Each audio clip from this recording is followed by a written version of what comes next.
আসসালামু আলাইকুম ভিউয়ার্স, সকলকে ওয়েলকাম আমাদের চ্যানেলের পক্ষ থেকে। তো আজকে মূলত আমরা রিং আইডি নিয়ে আলোচনা করব। তো রিং আইডির একটা গুরুত্বপূর্ণ খবর ইতিমধ্যে অলরেডি ভাইরাল হয়ে গেছে। আপনারা বিভিন্ন জায়গায় দেখেছেন যে রিং আইডি চালু হওয়া নিয়ে একটা তথ্য চারিদিকে ছড়িয়ে গেছে। তো মূলত অনেকেই জানতে চাচ্ছে যে আসলেই রিং আইডি চালু হচ্ছে কিনা বা কি হচ্ছে, এই সকল বিষয় নিয়েই মূলত আজকে আমরা এই ভিডিওটা তৈরি করব। তো চলুন বন্ধুরা শুরু করা যাক। তো দেখেন, আমরা যারা রিং আইডি ব্যবহার করি আপনারা জানেন যে গত 6 থেকে 7 মাস যাবৎ আমাদের রিং আইডি কিন্তু কোনো ধরনের কোনো পেমেন্ট দিচ্ছে না, এবং আমরা অধীর আগ্রহে বসে আছি যে কখন আসলে রিং আইডি ঠিক হবে। তো এরই মধ্যে আসলে একটা তথ্য আমরা ইতিমধ্যে দেখেছি। তথ্যটা আমি আপনাদের সামনে আগে একটু দেখাতে চাই। দেখেন, এখানে লেখা আছে যে রিং আইডির একটা গ্রুপ থেকে প্রকাশ করা হয়েছে যে 22 তারিখে 7টা ই-কমার্স কোম্পানিকে তাদের কার্যক্রম চালানোর জন্য অনুমোদন দেওয়া হবে।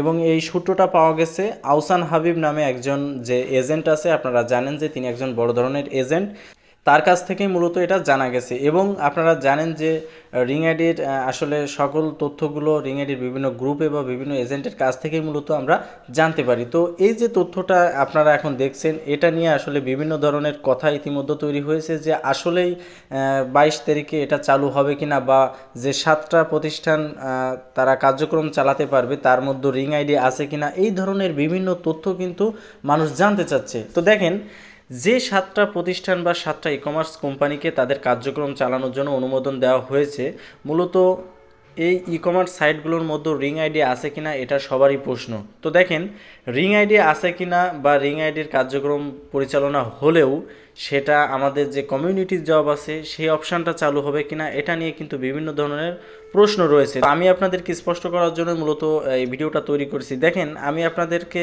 একটা জিনিস জানিয়ে রাখি যে যতক্ষণ পর্যন্ত রিং আইডির ব্যাংক অ্যাকাউন্ট স্বাভাবিক না হবে ততক্ষণ পর্যন্ত রিং আইডির যে কার্যক্রম আছে সেটা স্বাভাবিক হবে না। কিন্তু আপনারা জানেন এখনও পর্যন্ত কিন্তু রিং আইডির কোনো ধরনের কোনো ব্যাংক অ্যাকাউন্ট চালু হয়নি, এবং আপনারা এটাও জানেন যে রিং আইডির নামে যে মামলা হয়েছিল সেটার কিন্তু তদন্ত এখনও শেষ হয়নি।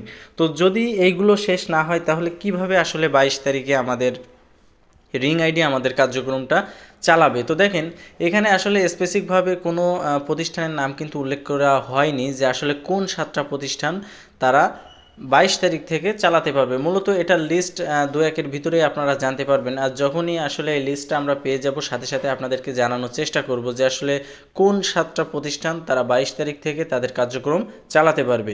তো আসলে অনেকেই জানতে চাচ্ছে যে আসলে 22 তারিখে আমরা পেমেন্ট পাবো কিনা। তো আমি তাদের উদ্দেশ্যে বলে রাখি যে 22 তারিখে আসলে পেমেন্ট পাওয়ার সম্ভাবনা খুবই কম, কারণ যতক্ষণ পর্যন্ত ব্যাংক অ্যাকাউন্ট স্বাভাবিক না হবে ততক্ষণ পর্যন্ত এটার পেমেন্ট নেওয়া সম্ভবই না। তো আসলে এই তথ্যগুলো বিভিন্ন মানুষ জানতে চাওয়ার কারণে আজকের এই ভিডিওটা তৈরি করা। তো আশা করি আপনারা বুঝতে পেরেছেন। তারপরেও যদি এটা নিয়ে কোনো প্রশ্ন থাকে অবশ্যই আমাদের ভিডিওতে কমেন্টস করে জানাবেন, আমরা চেষ্টা করব সেটার সঠিক জবাব দেওয়ার। তো আজকে ভিডিও পর্যন্তই। ভিডিও ভালো লাগলে অবশ্যই লাইক কমেন্ট শেয়ার করবেন এবং আমাদের চ্যানেলটি সাবস্ক্রাইব করতে ভুলবেন না।